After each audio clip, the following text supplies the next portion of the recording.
about Obuabona. Yeah. It looks done and dusted for him. He's going to Turkey. Absolutely. One of those players, when I saw him at the Nations Cup in South Africa, I felt, oh, this guy still is not going to play for too long in the Premier League again in Nigeria. And I was actually taken aback by the fact that he actually spent a couple of more months in Nigeria. But then the deal is as good as done now. He's going to Turkey.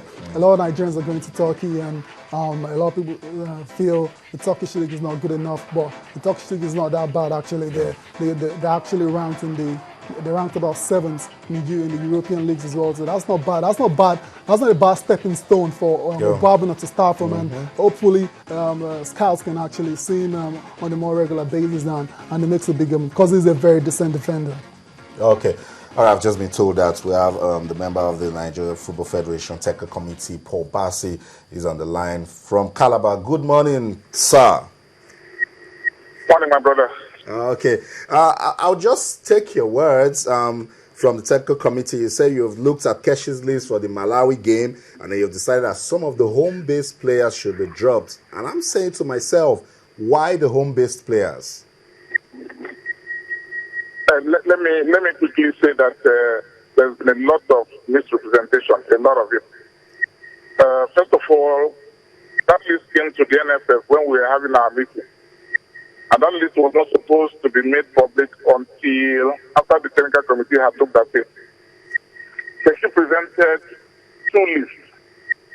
The first list was the CHAN list, what they call the home-based list, in preparation for CHAN. Okay. The second list, 18 players invited for the Malawi game to report on the 1st of September. And we said, look, go and marry the list.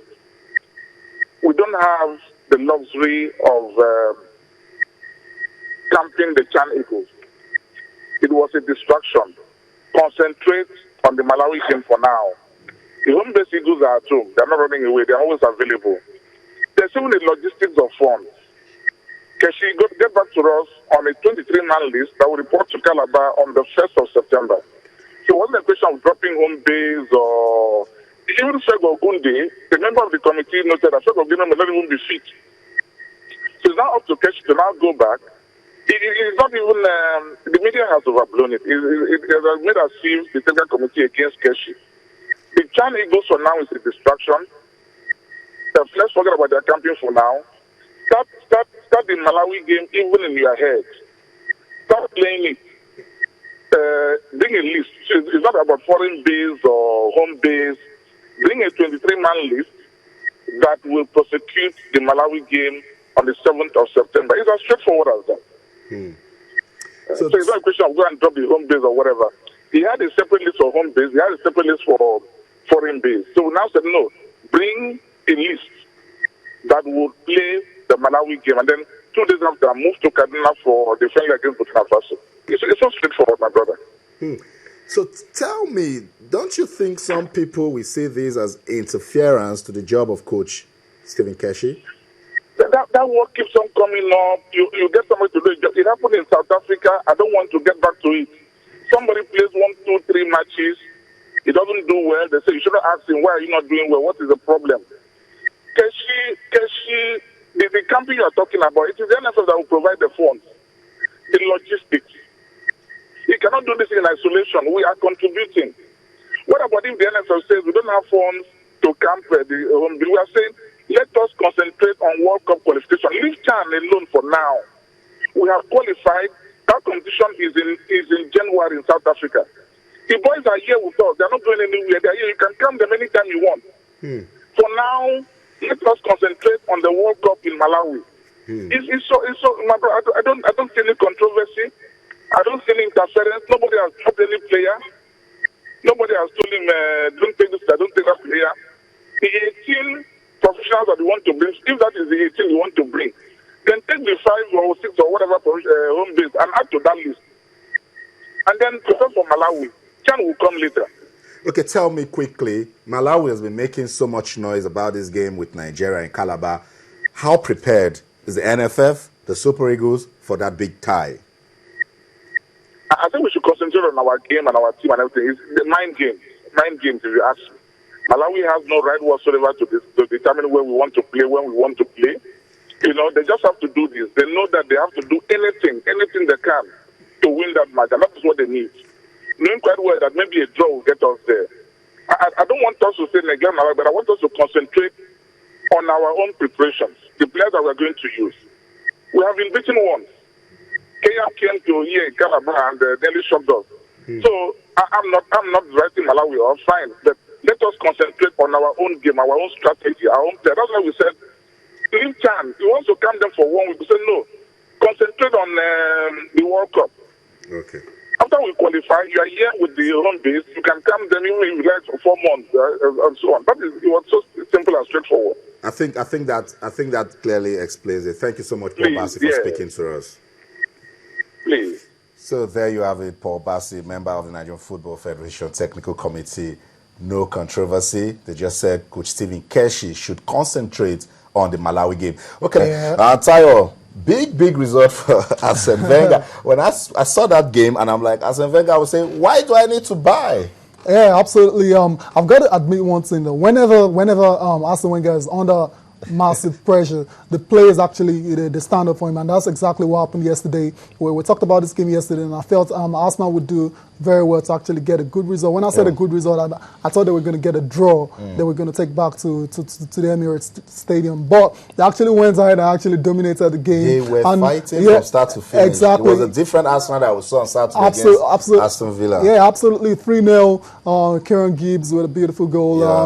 Giroud as well. See the tandem between Ramsey, to Walcott, and then incredible. And he just laid the ball for him on the platter, and it took it. Typical Arsenal. Typical Arsenal. Yeah, but then I was going to go back. We have to talk about the opposition as well in this particular case. Fenerbahce, like I said yesterday, are still awaiting the results of their airing with CAS, and they don't. I think at this moment they don't care. No, they don't care. But then before the game, I'm just wondering if psychologically that could have affected them, because they don't get to hear the results until the 28th. If you're playing in front of your home fans with such crowd and it's the UEFA Champions League, but for nothing, the money when you qualify, exactly. That's no excuse for them. That's what I'm talking about, the psychology aspect of it. Because on the 28th, the final, the second leg takes place on the 27th. On the 28th, they get to hear the results of the airing at CAS. And what if CAS says, okay, you guys, you're not taking part of the in the competition and they keep anymore. Their pride. Yeah, then they keep their pride. But I'm just saying it could have had a little negative effect. And then when they're thinking, we're not even sure we're going to participate in this competition anymore. Okay, Charles, let's take a quick look at the papers. But while we're getting set for the papers, some of the other games played at the playoffs of the Champions League. It was Schalke 04. Schalke 04 won. PAOK Salonika of Greece won. Arsenal, defeated Fenerbahce by 3-0. It was Steaua Bucharesti won and Legia Warsaw won. What are the papers saying? Front page of the Complete Sports, boldly written, Keshi boasts Malawi will fall. Eagles coach defies order to prune down 42-man list. We just finished speaking to Paul Bassi. He didn't say that. Big Boss shift home base comes from Abuja to Calabar.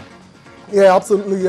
It's good. Paul Bassi was online to us and has been able to clarify this particular issue. We're going straight to Sports Day, and the big headline here says Napoli splash 15 million euros on Mikel. That's a story that's been ongoing for a while now. The former coach Rafa Benitez has been looking to bring Mikel into the team for a while now, but nothing official has really come out. Next, another headline says Enyimba send Lobby packing. Now, that's on the Federation's Cup where we didn't talk about it earlier, but Enyimba in the final. Good one for them. Absolutely. I'm sure the Strait of Abade are still singing Uzobu. I can imagine. PSG on Fonani, Zenit close in on Cardozo, Parma Desire, Joel Obi, the Tigers wallop Mali, and Keshi questions technical committee. We've not heard from Keshi as regards this issue, so we shouldn't really say much about it. Exactly. We're going on to the next paper, Sporting Life. NFF to Keshi, give us 23-man list. That has been overflogged now already. Everything is clear now. When the technical committee have actually given the reason why they've made that decision, and it's a very good reason if you ask me. Moses missing, Mikel benched, Rizzo Sport grabs Obuabino for 387 million naira. That That's excites huge. us. That's a huge. good. That's That's a huge. good. I think Godfrey Obuabino is qualities. Some player, Arsene Wenger, should also look to bring to his team. But just to mention that Enyimba Football Club of Aba, they're in the finals of the Federation Cup, but they will wait to know who to play between Aqua United and Warri Wolves. That game was being played in Bauchi, and just 3 minutes to the end of the game, it was stopped because of heavy downpour, and that's another big minus to the league. Yeah, I wouldn't really call it a big minus, because what can you do? 3 minutes to the end of the game. Yes, yeah. What can you do? What can you do when the rain is so heavy and the pitch is unplayable, and the referee feels we can't continue the game. 3 minutes more, we have to continue this game some other time. Okay, in the English Premier League yesterday, Chelsea defeated Aston Villa by 2-1. Ivanovic came to the rescue. A absolutely tight game for Chelsea, very difficult game, very early goal, and I actually thought the villains were actually very good in that game. They could have easily been deflated by that own goal they considered in the 6 minutes, but they actually fought back and they kept the shape, and I thought they deserved the point in the game, and just actually admitted that as well. Okay, and then after that game, Jose Mourinho is saying he wants to sign that guy on your screen, Wayne Rooney. Yeah. Chelsea still want him. They still want, definitely still on the radar. That's actually who Jose is going after to complete his strike force. And what he said actually after the game was that they won't be making the bid before Manchester United play Chelsea in the next game. So what it is, but I don't really understand that, because he still put it out. He's put it out there saying we want this guy. So that's still going to affect them, Wayne Rooney, because Wayne Rooney is going to go into that game thinking Chelsea still want me, even though the third bid hasn't come in. So Jose is still playing his mind games.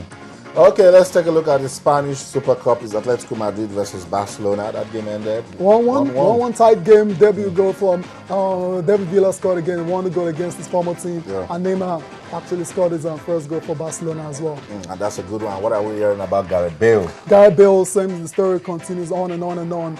Real Madrid, the latest is Real Madrid are trying to tie up this deal for a record transfer fee. We talked about it yesterday that it wasn't worth it and all, because Gareth Bale on the market, his transfer value, market value is just 57 million pounds. But they're looking to sign him for 85 million pounds. That's way higher than his market value. But we need to understand that players like Gareth Bale are very, very expensive to sign. He's 24 years old. He has a great upside. He's a very good player. He has multiple years left on his contract as well too. So you can understand why Daniel Levy, one of the most respected chief executives in European football, is trying to get the most from Real Madrid. Okay, that's it. Thank you, Tayo. Thank you so much. Gareth Bale, 85 million. I think he's a good player. But that's madness when you pay so much money for a player. Okay, that's about it on Sports This Morning on Channels Television. Remember, you can follow us on Twitter. The handle is Channels_Sports. We're also on Facebook. It's Channels Sports. And if you want to get more news and updates, you can visit our website, www.channelstv.com. On behalf of the team, my name is Austin Okonakwa. Until I come your way again in everything you do, remember, let's keep talking sports. Bye for now. We'll see from him. Great defense there. Nearly a steal for Mundi.